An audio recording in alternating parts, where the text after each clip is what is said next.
Wow, wow, wow, wow. Okay. So, hello everyone. Welcome to Real Talk Self Love, the December edition. My name is Rosemary Dominia, and I'm the founder of Reaching New Depths Coaching. And I have an amazing guest who's going to be on today, and I'm going to introduce her in just a second. But I do want to remind you of the purpose of this talk. So, Real Talk Self Love started in July, and it talks about I bring on people who can really share their personal story and their vulnerabilities. So the way I describe this talk is self-love is not a simple process, but once it can be achieved, infinite possibilities are at your disposal. Every person has their personal story, and not all of it is positive. There are struggles and vulnerabilities that we do not discuss out loud, but it is in these struggles we find the most powerful lessons. So I'm going to introduce my guest, and I just told her this before we went on live that I am super excited to end 2020 with her because she has such an amazing story, and her honesty and her vulnerability on social media, it glows. Like, people are attracted to who she is because she's just being herself. So I'm really happy to have her on. So Miss Cori, let me read your bio before you begin. She is an empath, lover of nature, and intuitive life coach.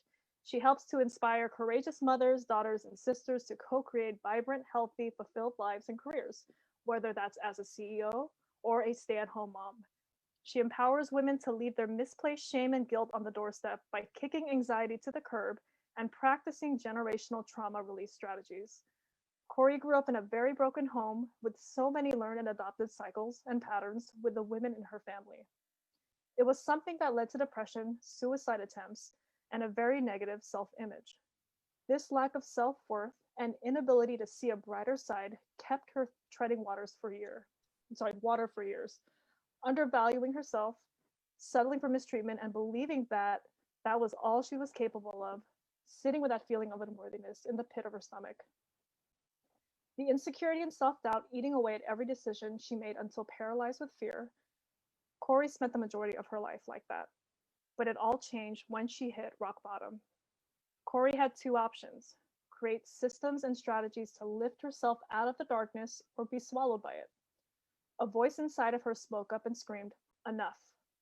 Like the acorn is destined to be the oak, she was destined for something greater, to be a guiding light for women of all ages and of ages that felt that tingle of remembrance that they too were meant for something more. Through shifting habits and beliefs, Cori was able to see her way out of the quicksand that she had created to self-sabotage and stay protected. Cori made the decision to invest in herself and break the chains that once felt so hobbled and move forward. Upward and unapologetically unique, full of passion to serve and grateful for this life she gets to create. Here is the amazing Cori Kat.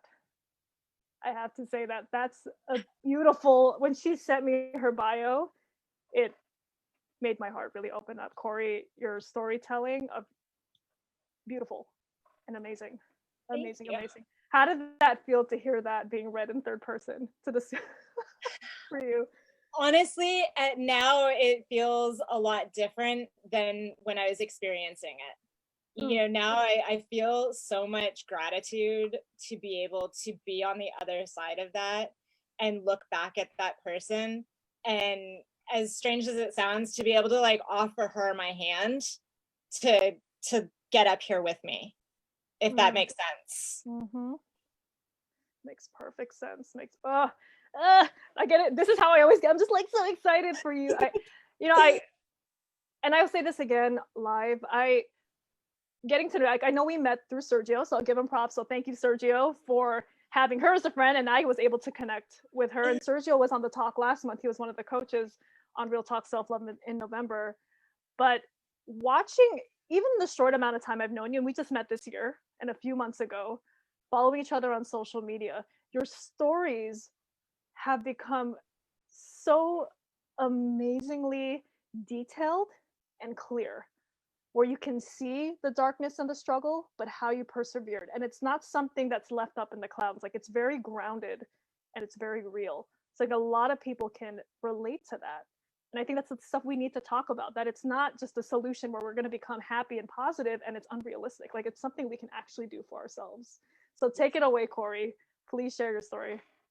Yeah, so basically, I was raised in Canada. My mom had taken me away from my father when I was about 2. I was born in San Diego, so I'm a dual citizen.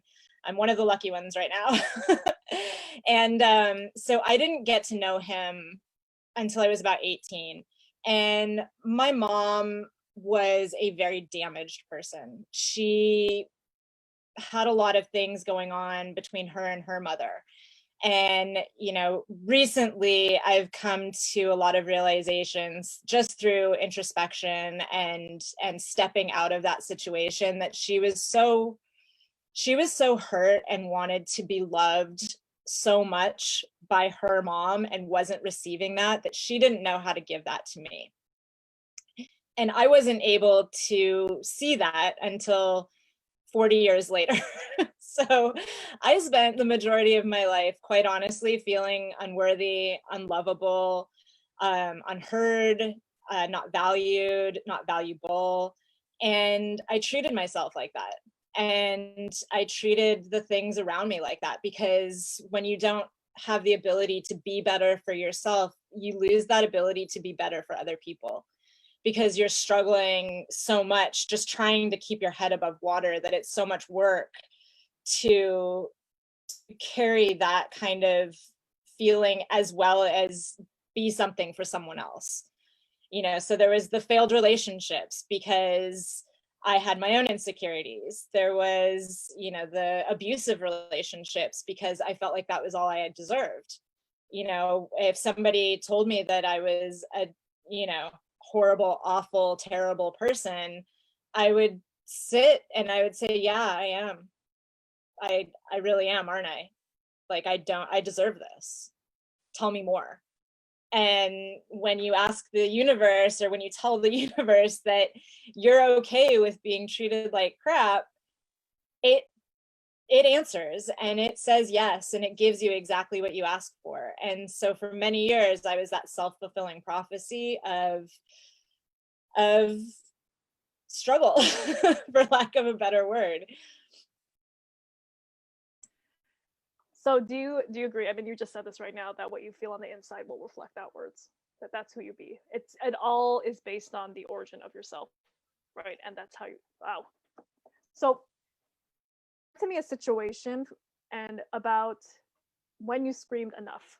Can you go into more of that story of what was that turning point for you? Was it a culmination of different events, or was it one specifically that just made you like wake up? The universe slapped you on the side of the head and said, "You know what? It's time. It's time to wake up and start being yourself. We need to get the real you out of here. Bring it to the surface." What was Yeah, that for you? yeah, there is. I mean, it was sort of a series of events that led to that. When my grandmother finally passed away in uh, probably about 5 years ago, 4 years ago now, I flew back to Canada and I was there with my mother. And she and I had gone through a lot of period of not talking and then talking for a little bit again. And she said some pretty awful things to me while I was sitting in my dead grandmother's house. Mm. And she basically told me that she wanted somebody who would always love her, and I fell short of that, and I was difficult and I was too hard for her, and so she gave up. And she gave up on me. And in that moment I was already very hurt because my grandmother was gone and I loved her very much.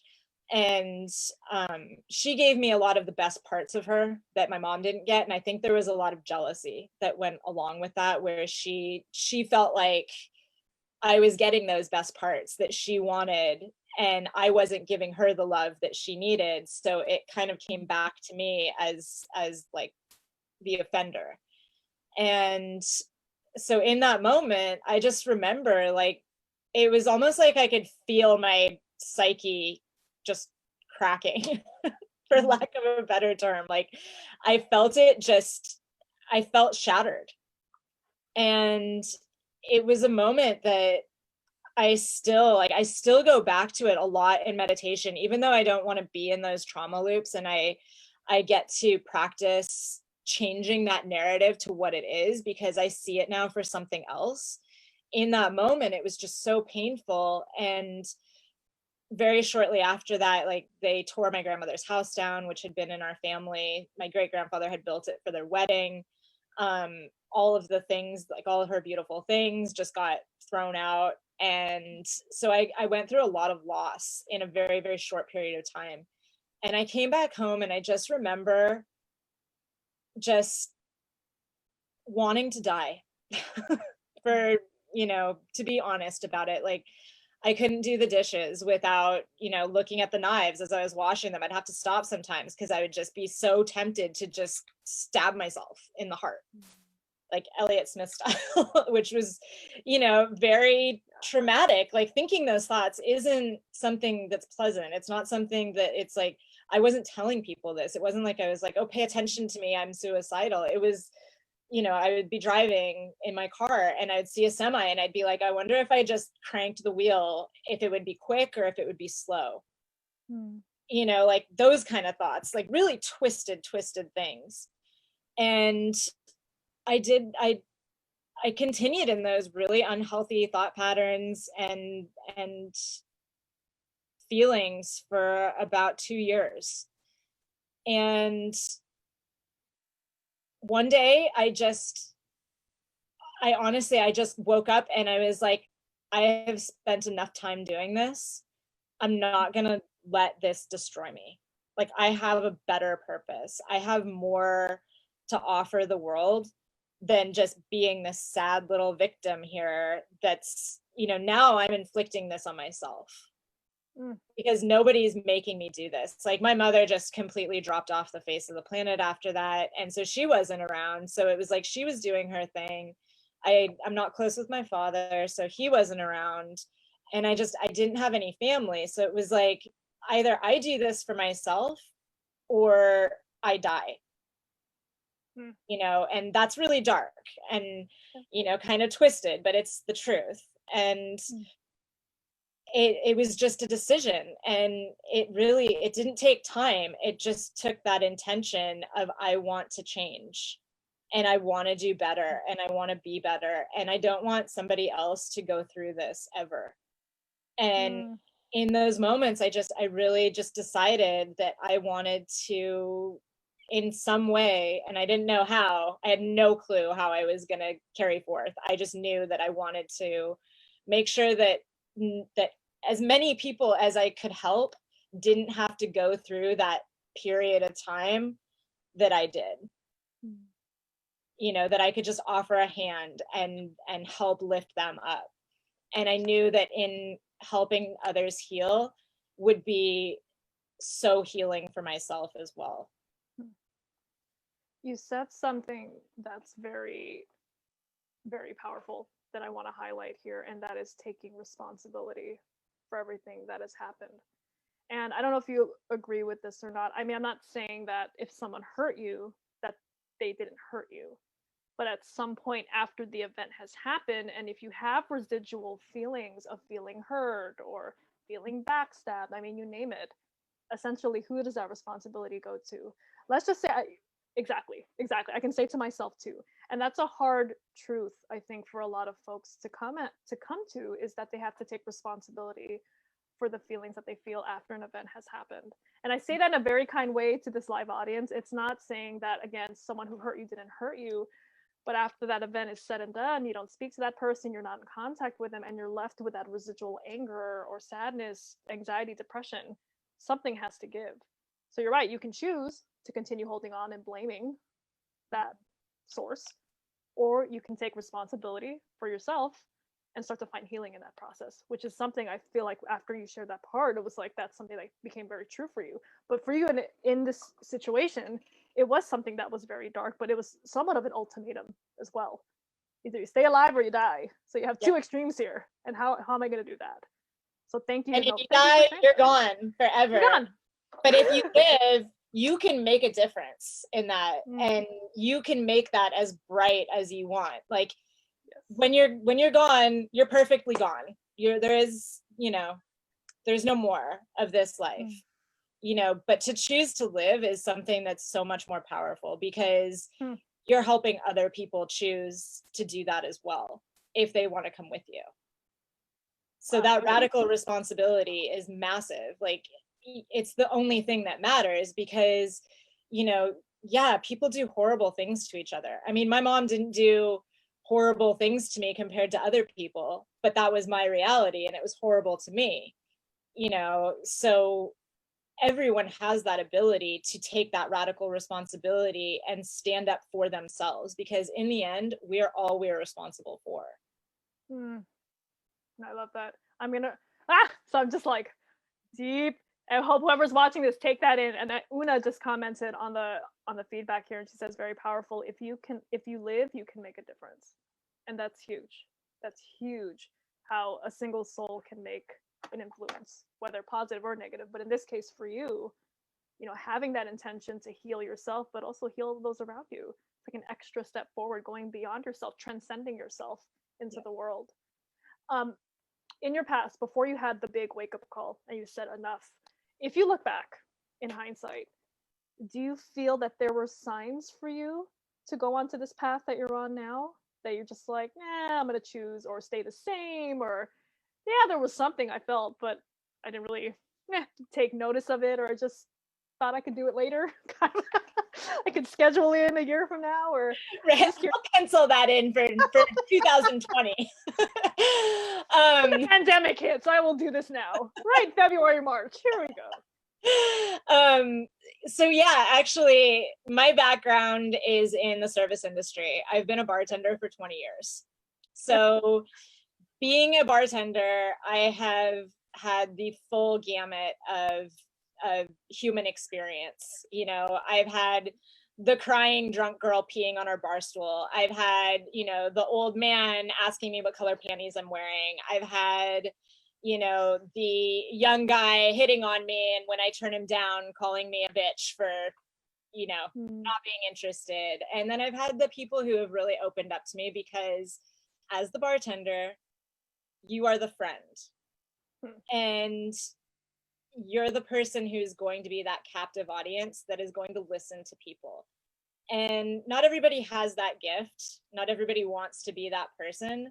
But having my tendencies and being able to like feel energy the way that I do, if somebody would walk into my bar and sit down and I would sense that there was something wrong, I would sit with them and I would ask them and I would get them to open up. And one of the most rewarding things about bartending for me was people coming back years later that I didn't even remember and telling me what an impact I had on them. That one time that they came in and got sloshed on Budweiser's on a Tuesday afternoon, and I helped them through their divorce, or I helped them, you know, through the loss of a spouse or something, or, you know, maybe they were just having a shitty day and they just needed somebody to talk to and they felt really alone. And that was the most gratifying part of that job.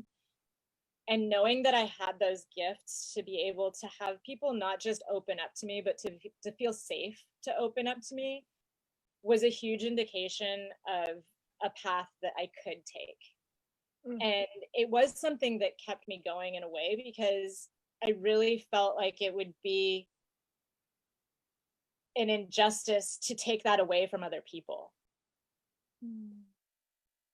Like, that sounds weird when I say it out loud, but it is, like, you know, because I don't know who I'm going to make a difference in their life.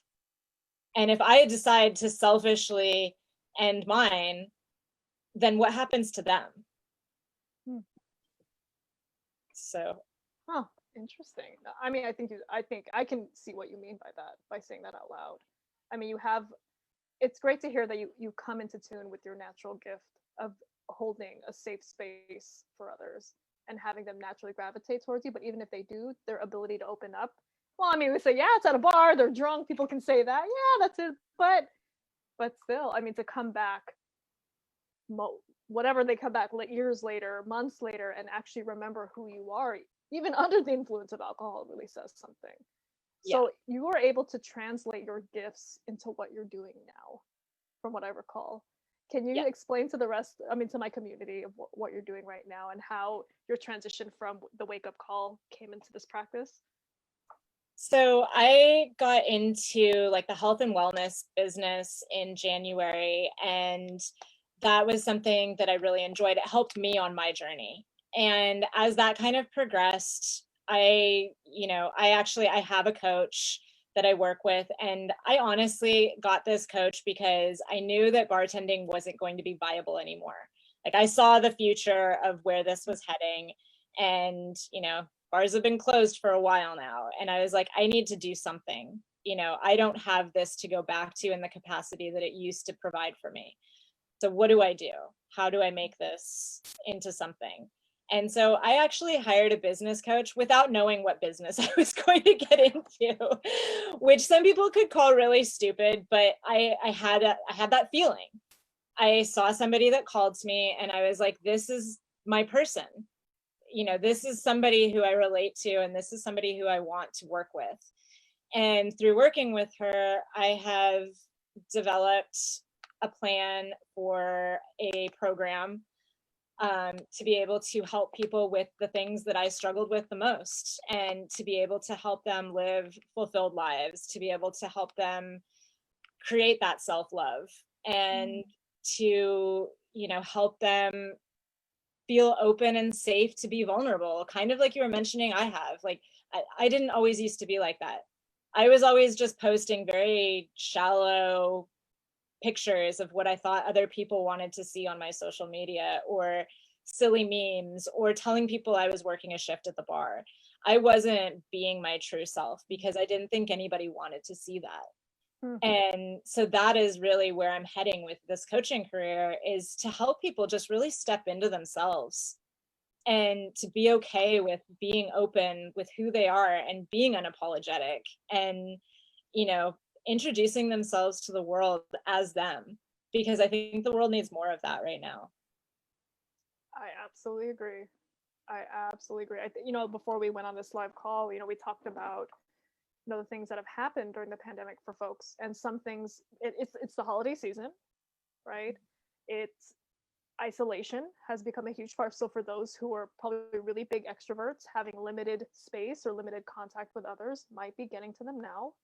So with your area of expertise and what you do, and you can blend in the struggles of 2020 with increased fear, anxiety, and panic attacks. Are there is there anything you would recommend for folks at this time, especially with the holidays? I've noticed during my practice, and I mean by my practice as a nurse, that things tend to shift during this time. The weather's cold, the sun is setting earlier. I mean, even just those things, they change. Things change. Yeah. Drinking goes up, rates of depression, anxiety go up naturally, and this is minus the pandemic. Certain things are, what's the word I'm looking for? They're not aggravated, but they're triggered. Yeah. Things are triggered for folks. They're exacerbated by the condition. Exactly. So what do you think about that? If there's anything based on how you practice and what you do with your clients and how you want to work with them? Self-care. I mean, honestly, self-care is so important, and prioritizing what you need and really being able to tap into that intuitive connection to your body, being able to be focused on goals, and because it's really easy to slip into those depressive episodes or have anxiety attacks when you don't have a clear, concise goal that you're heading towards. That was me. I was like, okay, I'm just going to bartend until I die. That's not a goal. That was just me not having anything better to do, and that was during the height of my anxiety. Breathing techniques, remembering, like, that self-awareness piece of just remembering to breathe deeply, and to take in that breath and let it all the way out, because there's something to be said for that reset that happens as you breathe in and out. And a lot of people, when they're not thinking about it, they breathe very shallowly, and that doesn't do a whole lot of good for your head. It doesn't do a whole lot of good for your circulatory system. And the smoother you can get your body running, the smoother your body is going to run for you. I'm gonna write that down. So, I love how you said that. EFT is a really good one too. I don't know if you've ever done tapping. That's a really good way to kind of calm yourself down and set intentions, affirmations like self-love, like, tapping and telling yourself that you're an amazing person or that you're going to do something great today. As cliche as they all sound, you are what you tell yourself. And too many people speak worse to themselves than they would to their friends. You are what you tell yourself. Can you say that one more time? I think that's a message that needs to sink in. Even for me, I mean, I admit that negative chatterbox still exists for me. It's calmed down a lot in the last 6 years, but it's still there. You are what you tell yourself. You are, if you can look from your higher self, like this is a little woo, but if you can look from your higher self at your current self as a roommate and notice what your current self is chattering about and just be able to observe it, you're very much more likely to be able to remove yourself from that chatter and recognize it for what it is and be able to say, that's not me. That's my ego, or that's fear, or, that's whatever is happening, whatever distressing emotion is happening to create that chatter inside your head. And I'm familiar with that chatter. I mean, that roommate drove me crazy for years. Like, I had voices inside my head all the time arguing. And I was so out of balance because I had this feminine energy and this masculine energy butting heads constantly. And I was just so out of whack that I didn't know what I was doing. So when I was able to step back and just stop it and then identify what it was and then figure out how to deal with it, it was so helpful. The pause, the breath. I mean, through all these talks I've had since July, when I ask folks, common theme, guys, take it. It's multiple people have said this and they're doing the work themselves, including Cori. Being aware of your breath, taking actual deep breaths, not just shallow breaths, meditations, affirmations. I think more than pausing, stopping yourself, taking a step back, seeing yourself in third person, or as you've said, the roommate, looking at that. These little things, and I do agree, there's a lot of folks, even around me who are just like, that's BS. It's not, that doesn't work. I mean, how do you know that if you don't try it? Well, here's the thing is, would you trade places with those people? Like, why would you listen to someone who you wouldn't trade places with? It's very true. So that's something that's helped me a lot, is looking at, because I've had, most of my friends were from the bar industry. They're a bunch of drunks, which is the truth. I don't mean it to be like slanderous. It's just the truth. Like, they're not doing the work.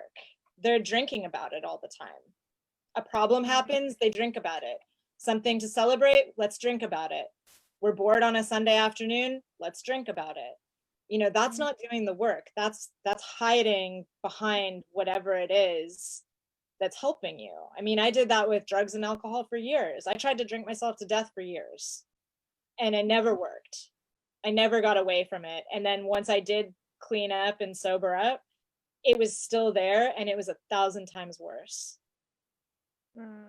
So it's better to just nip it in the bud. And oh, that's true. But it took, I mean, just even your share, like your experiences, they're coming out as you're saying it, like the depth of what you've been through. So you've had the trauma of grief, losing a family member. You yourself have gone through some addiction issues, and that alone, I mean, I used to work in addiction medicine, is a very heavy thing to deal with and takes time. So I'm going to go back into that story just a little. May I ask what finally helped you to become sober from your addiction? Again, it was just intention. I was never an alcoholic in like a textbook form. Gotcha. I could quit at any time. Like, I've never had an addictive personality. It was escapism. The whole time it was escapism. I mean, whether it was sex, whether it was drugs, whether it was alcohol, it was a way to be out of my own head in that moment. And, I quit drinking probably like 4 years ago. I'll have a glass of wine every now and then, but it's not like, it's nothing crazy. It's, and it's not like I go on a bender or anything, but I literally woke up one morning and I was like, I'm done. I don't want to drink anymore. Okay. Gotcha. Intention, clarity, what you're doing for yourself. Oh, such amazing stuff. Such a beautiful story to see uncover from you, like the depths of everything that you've been through, and now helping others. You took that step forward again. I know I'm repeating this from before, but it's something to really highlight. Is that your gifts, even if they weren't at a at the time very conscious and present, always stayed with you. Possibly that was maybe your sign to be like, that was like the door, or like someone knocking the door saying, hey, I'm always here, so wait until you bring this out and actually live your truth. But I'm so happy for you, and the accomplishments, seeking the help that you needed, and continuing to grow. It's such a beautiful thing to watch. And for those of you who are meeting her for the first time, if you follow her on Facebook or follow her on Instagram, and her name is Captivated Chaos. Besides her fashion sense, which is hot by the way, I was like, wow, this is really cool. All this vintage clothing you'll see. If you follow her and you actually read her stories and her posts, read them. They're long, and I don't mean that in a bad way, but there's so much richness in there and detail that I bet if you were to read one of them that you can relate, and it will relate to your own story. So in essence, you're not alone. We're not alone when we go through these experiences. And this is why I bring people like you onto this talk that make my half hour to an hour worth it to really just listen to you live. Truly is. So thank you so much for sharing. No, seriously, thank you so much for sharing. Is there any other bits of advice, recommendations that you have to finish 2020? And I said this in the last talk, but finish 2020 with peace and start 2021 with new energy. Do you have any thoughts on that? I mean, honestly, at this point, just be good to one another. Just go out and create that ripple of love and respect for one another, because I guarantee, even if you are, having a difference of opinion from somebody, you have something in common. And if you just listen to the people around you instead of, fighting with them or arguing with them or judging them, you're going to find a commonality that is what the world needs right now. Like, we need to be looking for commonalities, not for reasons to compete or be fearful or judge other people. It's so important to go through, especially with like, this big lunar event that's happening, or this big like astrological event that's happening on the 21st. Like, we're heading into a whole new age, a new 200-year age. We're shifting, we're in the overlap right now, and set your intentions for what you want your life to look like, because whatever you're setting your intentions for is possible. I love that. Intention setting, being there for one, just accepting each other regardless of differences. Like we're all here. Be kind. Or like what Ellen says, be kind to one another. So awesome. It's easy. Awesome. It's simple, but it's not easy, I guess. Yes. People get in their own heads. You hit the nail on the head on that one. True. Sometimes we just get in our own heads sometimes. And we're human. We all have those experiences. But like you said earlier, if you're in your own head and you're finding yourself astray from being clear, that is a good moment to take a step back and to take a breath and just pause and clarify within yourself what is truly going on here and what's triggering you. So since you're a fellow coach, is there anything that you're offering at this point in time for clients? Or are you just still doing your thing on the side? Something amazing's coming in the horizon of the new year. I am actually just about to start my launch. Next couple of weeks, I'll be starting my launch. I'm going to be starting a program in January. It's a beta program, so I'm only getting 10 people in there, and then we're going from there. So I'm really, really excited to be able to help some people, to be able to get this going, and really just make a difference. Like, I'm looking forward to making a big difference in 2021. Oh, awesome. I am rooting for you. So folks, if you're watching and you're interested in working with Cori, getting to know her more, you can follow her on Facebook, Cori Kat, or on Instagram, Captivated Chaos. You can go on my page and find her name on there on one of the latest posts for this talk. But Cori, it's amazing to connect with you. I'm so happy to have met you this year. And thank you so much for being open, honest, vulnerable on this talk, just being you, truly just being yourself. And I'm really appreciative. I'm blessed to have met you this year. Really amazing. I feel the same. Thank you. Awesome. So, for folks who are watching, this is the end of our Real Talk Self Love December edition. All I want to say at this point in time is like every other person who has said on this show, and it's come up as a common theme, is how to take care of yourself, how to build that self care routine, setting those intentions for yourself, especially when the new year comes. I feel like it's that time people are just like, oh, it's the end of the new year. I'm going to start these resolutions. I don't know how I feel about the word resolutions. That's just for me. But I think setting some good, honest intentions, taking the time to do them before the new year, I think will make the huge difference. And Start implementing the today. schedule, there you go. Start today. Start now. You don't even have to start in the new year. But if you are that person who needs to start right on the first, take some time in the next couple of weeks before this year ends to really think about what you want in 2021 and implementing it into your life, because we're all still going to work. We all have families. We all have things that are going on, and that's constant. Time is constant. So, my final recommendation on that is to put in the energy and put them into little bite sized places in your schedule and practice them consistently. Start small. Start small. Small actionable steps. There you go. There you go. It was a pleasure to have you on, Cori. Thank you so much for those of you who have stayed on and have followed this talk since July. I will be coming back in 2021 with a new guest, and I can't wait to have her on board too. She is amazing. She's amazing at what she does. So for now, happy holidays. Please take care. Please be safe. Wear your mask. Wash your hands. I can't stress that enough. I do a lot of COVID testing at work now.